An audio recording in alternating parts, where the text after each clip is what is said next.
And moving on now, we are just...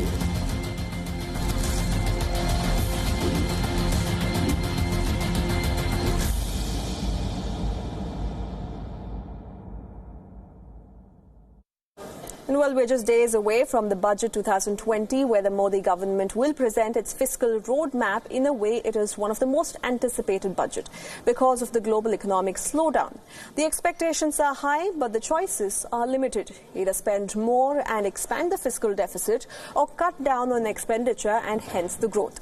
So what will it be? Over the course of this week, we will be speaking to experts to get a sense of that. Andrew K.P. Leung, international and independent strategist, joins us live from Hong Kong for the same. Well, the first question that we'd like to ask you, sir, what do you expect from the budget this year?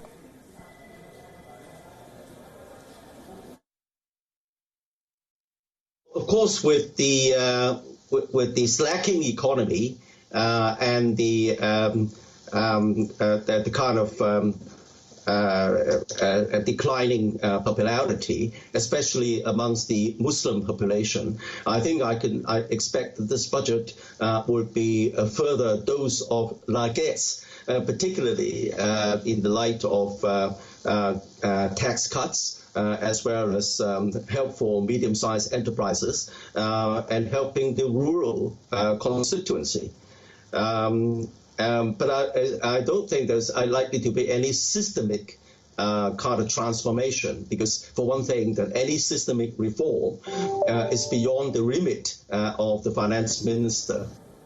Mr. Leung, if you can also tell us what sort of reforms do you think are required in the economy right now?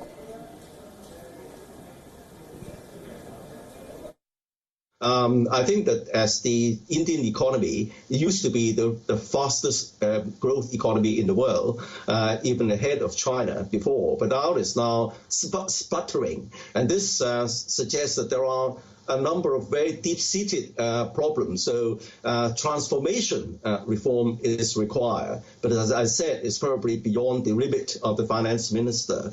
Now, the kind of reforms that are required is, of course, on the economic side, a change to the access to capital. Whereas the big banks are now monopolizing most of the credit, how to make capital more accessible to small, medium-sized enterprises, and also the access to land. I mean, look at the kind of high-speed rail that is supposed to be introduced to India for the first time. I mean, it's been 2 years, and even barely, not even half of the land has been required.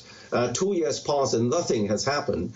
But compared with China, I mean, the kind of high-speed rail that I was talking about is only about several hundred kilometers. But China managed to complete from start to finish nearly 400 kilometers of additional high-speed rail in one single year. Now, of course, I'm not suggesting the Indians should copy the Chinese model, but obviously this kind of slowness in the implementation needs to be addressed. And well, the IMF report also says that the Indian economy has created a drag on world economy. Would you agree with that? Well, it's a bit of a exaggeration, because considering India's economy is unlike Japan or China's economy, the second and third largest economy. So to say that it's a direct drag, it may be an exaggeration, but it is a carrying core, because Indian economy is used to be the fastest growing, and as the world is already gripped by lots of disruptions, social, political, geopolitical, trade war, and so on and so forth, and then a slowing Indian economy would not help. And well, with rising protectionism and China-US trade deal, what should India ideally be doing in this situation? Well, in fact, India has been benefiting in a way from the US-China trade war, because the 360 degrees pushback by the United States against a rising China and also disrupting China's supply value chains results in the diversion of trade and diversion of manufacturing processes away from China, initially to countries like Vietnam and Cambodia and so on, but also a number of countries have been looking at India as a possible relocation of some of the at least labor-intensive or rather middle technology kind of operations. But they are unlikely to move entirely from China, though, because against this the pressures from a trade war is the kind of investment environment which I described earlier, the kind of problems which hold back Indians' potential.